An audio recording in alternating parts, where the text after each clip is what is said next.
지금은 불륜이라고 하면 덮어두고 욕부터 하는 시대가 되었지만 오직 불륜만이 사랑의 지위를 차지했던 시대가 있었습니다. 자유연애 사상이 이 땅에 들어서기 시작했던 1920년대, 수많은 남녀가 사랑을 위해 목숨을 던졌습니다. 그들은 모두 불륜이었습니다. 이미 부인과 남편이 있었기 때문이죠. 그들은 기존의 가부장적 유교 질서를 벗어나 자신이 사랑하는 사람과 연애하고 결혼하고자 했습니다. 극작가 김우진과 조선 최초의 소프라노 윤심덕 또한 자유롭게 사랑하고 사랑받고 싶었습니다. 하지만 세상은 그들의 사랑을 허락하지 않았습니다. 당시 자유로운 연애는 있을 수 없는 일이었기 때문이죠. 사랑의 불멸성을 증명하려 했던 것일까요? 결국 그들은 자신들의 사랑을 지키기 위해 함께 현해탄에 몸을 던집니다. 오늘은 자유연애 사상과 관련하여 김우진과 윤심덕의 사랑 이야기를 살펴보도록 하겠습니다. 혹시 아직 전편을 보지 않으신 분이 있다면 위에 카드를 눌러 보고 오시면 이해하시는 데 도움이 될 거라고 생각합니다. 김우진과 윤심덕은 1921년 동경 유학생 서클이던 동우회 순례극단에서 처음 만납니다. 그러나 우리의 기대처럼 둘이 첫눈에 반해 서로 사랑에 빠진 것은 아니었습니다. 당시 김우진이 일본인 간호사와 교제하고 있기도 했고 성격이 워낙 상극이었기 때문이죠. 심덕은 별명이 완려였는데 남자 같다는 말을 자주 들을 만큼 활달하고 대범한 여자였습니다. 이를 잘 보여주는 일화가 하나 있는데요. 심덕은 동우회 극단 활동 중 어느 날 부산의 한 여관에서 동료 남성과 한 방에서 자게 됩니다. 그날 밤 이 남자가 흑심을 품고 다가오자 뺨을 후려치며 나는 네가 그 같은 더러운 남자인 줄을 모르고 가깝게 사귀어 왔더니 이것이 무슨 금수의 행동이냐 라고 했다고 합니다. 남자는 즉시 사과를 했고 심덕은 또 이를 너그럽게 용서해 주었다고 합니다. 그리고선 다음날 아무 일도 없었다는 듯이 그 친구와 쾌활하게 웃고 떠들었다고 하는데요. 그만큼 화끈한 여자였습니다.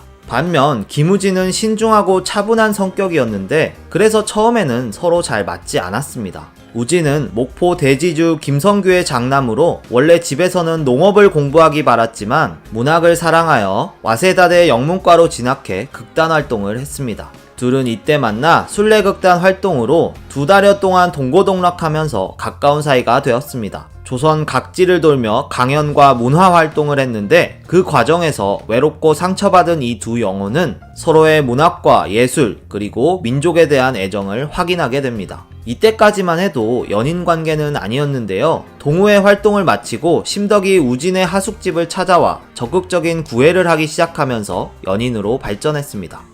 김우진은 동경으로 유학 오기 전 이미 결혼해 부인이 있었습니다. 물론 당시 모든 사람이 그러했듯이 사랑해서가 아니라 집안끼리 어렸을 때 시킨 것이었긴 하지만요. 1922년 김우진은 윤심덕에게 동생들과 함께 목포로 와서 가족 음악회를 열어줄 것을 부탁하는데요. 이 음악회를 계기로 둘의 사이는 더욱 가까워집니다. 윤심덕의 여동생 윤성덕은 이화학당에서 피아노를 전공했고 남동생 윤기성은 연희 전문에서 성악을 전공했습니다. 음악가 집안이었죠. 그런데 집은 너무나 가난했습니다. 1923년 6월 동아 부인상회 창립 3주년 기념 음악회에서 초청가수로 무대에 서면서 조선 최초의 소프라노 가수로 멋지게 데뷔했지만 수입은 가족들의 생계를 책임지기에는 턱없이 부족했습니다. 심덕은 남동생 미국 유학비도 마련하고 가난한 집안을 일으키기 위해 돈이 안 되는 성악을 잠시 접어두고 대중가요를 부르기 시작합니다. 그래도 집안 형편이 나아지지 않자 부모님은 심덕을 좋은 집안에 시집 보내려고 합니다.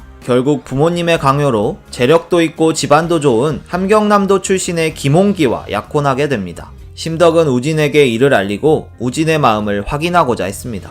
우진은 그런 심덕에게 자신의 사랑을 확인시켜 주었습니다. 그랬더니 심덕은 곧바로 김홍기를 찾아가 혼담을 없던 일로 해버립니다. 그러던 중 부호였던 이용문과의 스캔들이 터지는데요. 이용문에게 몸을 팔아 동생 유학비를 만들었다는 소문이 돌았습니다. 이로 인해 하루아침에 심덕은 음악계에서 없는 사람 취급을 당합니다. 심덕은 화제의 인물인 만큼 이것 말고도 스캔들이 굉장히 많았는데요. 봉선화로 유명한 작곡가 홍남파와도 열애설이 있었고 유학 시절엔 화가 박정식과도 스캔들이 있었습니다. 심지어 박정식은 심덕을 쫓아다니다가 거절당하자 정신 이상을 앓다가 죽기까지 했다고 하는데요. 이러한 스캔들과 추문은 어찌 보면 수많은 남성들로부터 관심과 질투를 받았던 당시 신여성의 숙명이 아니었나 싶습니다. 이용문과의 추문으로 상처투성이가 된 심덕에게 도움의 손길을 뻗은 것은 역시 우진이었습니다. 일이 끊겨 생계가 위험해진 심덕에게 우진은 연극단체 토월회에 입단을 권합니다.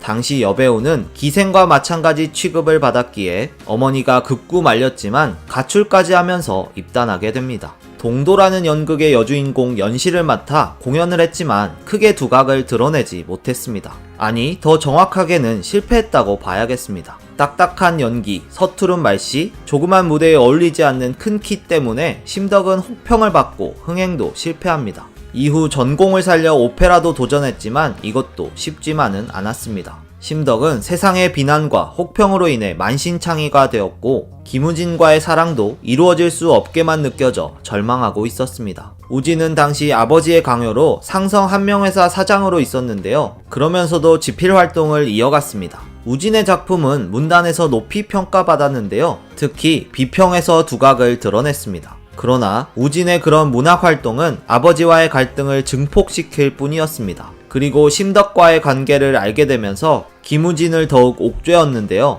우진은 참다 못해 결국 출가를 결심하고 1926년 6월경 도쿄로 건너갑니다. 물론 이때 윤심덕과 동반 자살을 계획한 것은 아니었습니다. 윤심덕은 당시 미국 유학을 가는 여동생을 배웅할 겸 계약된 일본 음반회사에서 녹음을 하기 위해 오사카로 갔습니다. 동생 윤성덕이 피아노 반주를 맡아 음반을 녹음했는데요. 그중 하나가 그 유명한 사해찬미입니다. 원래 예정에는 없던 노래인데 심덕이 간청해 녹음하게 됐다고 합니다. 참고로 이 노래는 루마니아 작곡가 이바노비치의 도나우강의 잔물결에 심덕이 직접 쓴 가사로 부른 노래입니다. 녹음을 마치고 동생을 배웅하면서 큰 성공을 하기까지 간 곳을 알리지 않을 테니 절대로 나를 찾지 말아라 라고 했다고 하는데 이때부터 자살을 결심했던 걸까요? 동생을 보내고 곧바로 도쿄에 있는 김우진에게 지금 당장 오지 않으면 자살하겠다고 전보를 보냅니다. 깜짝 놀란 우진은 곧장 달려옵니다. 둘은 그렇게 시모노세키에서 부산으로 가는 관부 연락선에 오르는데요. 그날 새벽 4시경 함께 현해탄에 몸을 던집니다. 팁 5원과 짐을 집으로 보내달라는 쪽지만 남긴 채 말입니다. 이때가 1926년 8월 4일이었는데요. 언론에서는 조선 사람의 연락선 정사는 이번이 처음이라며 흥분을 감추지 못했습니다. 그렇게 둘의 정사가 화제가 되면서 사해찬미는 10만 장이라는 당시로서는 천문학적인 판매량을 기록합니다. 이탈리아에서 악기점을 하며 살고 있다는 소문도 돌았지만 이탈리아 주재 일본 영사관에 확인해본 결과 헛소문임이 밝혀졌습니다. 또한 일본 레코드 회사로부터 3만원을 받고 가짜 정사 연극을 했다는 썰도 있고 노이즈 마케팅을 노리고 레코드 회사 사장이 죽였다는 썰도 있습니다. 흥미롭긴 하지만 이러한 썰들은 당시 이 사건이 얼마나 센세이셔널했는지를 반증하는 것들이라고 보아야 하겠습니다.